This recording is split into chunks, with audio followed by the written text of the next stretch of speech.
এক বছর পর ফিরছি বাড়ি ফেরার আনন্দের সাথে সাথে বাড়ির খাবার খেতে পারার সুখটাই আলাদা। সকালবেলা মা দিয়েছিল মুড়ি মাখা, তার সাথে ফুরুলি বা এটাকে আমরা বোমাও বলি। খেসারির ডাল দিয়ে তৈরি হয়, টেস্ট তো দারুণ। এটাকে তোমরা কী কী নামে জানো সেটা কমেন্ট করে বলো কিন্তু।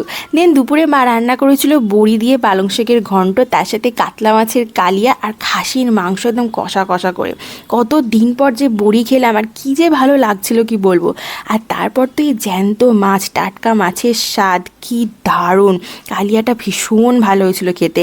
আর লাস্টে মাংসটা তো 10/10 ছিল, ঝাল ঝাল করে রিচ গ্রেভি।